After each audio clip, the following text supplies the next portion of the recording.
சங்கம் வைத்து தமிழ் வளர்த்த மதுரையில் அகில பாரதிய சன்னியாசிகள் சங்கம் நடத்தும் வைகை அம்மனுக்கு ஆடி 18ஆம் பெருக்கை முன்னிட்டு யானைக்கல் கல்பாலம் வைகை ஆற்றங்கரையில் 3/8/2024 சனிக்கிழமை மாலை 4 மணி முதல் இரவு 8 மணி வரை மதுரை ஆதீனம், பேரூர் ஆதீனம் மற்றும் சிரவை ஆதீனம் ஆகியோர் தலைமையில் வைகை மகா ஆரத்தி திருவிழா நடைபெறவுள்ளது.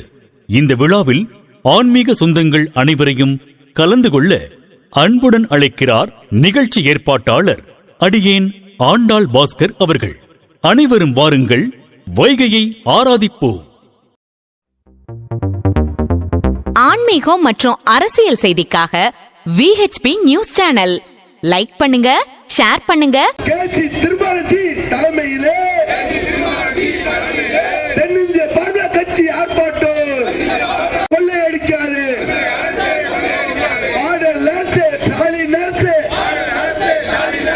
துணை போதாது, துணை போதாது. உள்ள கம்யூனிஸ்ட் கட்சி போராட்ட கருத்து போராட்டம் இல்லை என்றால் யார் ஆட்டம் செல்லாது. வேடிக்கை பார்க்கும் தாய்மாரே, வீதிக்கு வந்து போராடு. வெல்லட்டும், வெல்லட்டும்.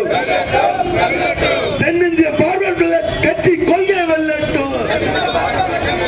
வாழ்க, வாழ்க, வாழ்கவே.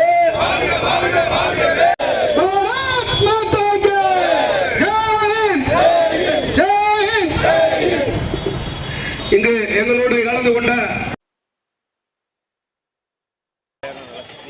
மதிப்புக்குரிய தமிழக முதல்வர் மு.க. ஸ்டாலின் ஐயா அவர்கள் தேர்தல் வாக்குறுதியில் என்ன சொல்லியிருந்தாருன்னா, மாதம் ஒரு முறை மின் கட்டணம் கட்டலாம்னு சொல்லி தெரியப்படுத்தியிருந்தார்.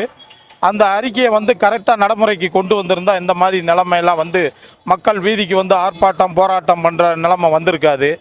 அப்புறம் பிறகு என்ன சொன்னார்னா, ஒரு 500 யூனிட் வரைக்கும் நீங்கள் பயன்படுத்தினா 1330 ரூபா, அதுக்கு மேலே ஒரு யூனிட் அதிகமாக போனால் 2127 ரூபான்னு சொல்லியிருந்தார்.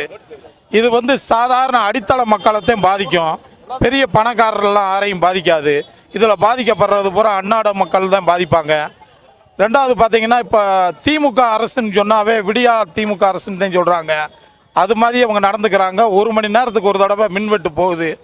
பெரிய தலைநகரம்லாம் பார்த்தீங்கன்னா, இப்போ மாவட்டங்கள், பெரிய பெரிய மாவட்டம் திருப்பூர், கோயம்புத்தூர்லாம் 1 மணி நேரத்துக்கு ஒரு தடவை கரண்ட் போகிறதுனால பெரிய உற்பத்தியெல்லாம் பாதிக்கப்படுது. இதனால் பெரிய தொழிற்சாலைகள்லாம் மூடக்கூடிய அவல நிலை வந்துருச்சு. மக்களும் பாதிக்கப்படுறாங்க.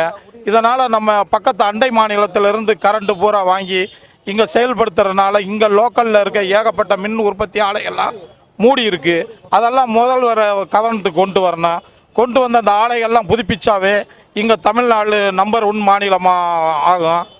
நம்ம பாரத பிரதமர் மோடி ஐயா சொன்னது போல் 300 யூனிட் வரைக்கும் சோலார் சிஸ்டம் கொண்டு வந்திருக்காரு. அதை மத்திய அரசோட நம்ம முதல்வர் போய் பேசி சமரச பேச்சுவார்த்தை நடத்தி தமிழகத்துக்கு கொண்டு வந்தால் விவசாயிகள்லாம் நல்ல நிலைக்கு வருவாங்க. திமுக அரசுன்னு இப்போ பார்த்தீங்கன்னா சட்ட ஒழுங்கு ரொம்ப பல்ல இழுச்சிக்கிட்டு இருக்கு. இதை இப்போ அந்த சென்னையில் பகுஜன் சமாஜ்வாதி மாநில தலைவர் ஆம்ஸ்டாங் கொலை வழக்கு, அது இல்லாமல் இப்போ பார்த்தீங்கன்னா 3 தலைவர், காங்கிரஸ், பிஜேபி, இந்த மாதிரி 3 தலைவர்கள் படுகொலை செய்யப்பட்டிருக்காங்க. அதை நல்ல சட்ட ஒழுங்கு சிறப்பாக செயல்படுத்தின முதல்வர் ஐயா அதை நல்ல கவனத்துக்கு எடுத்து வரணும். இந்த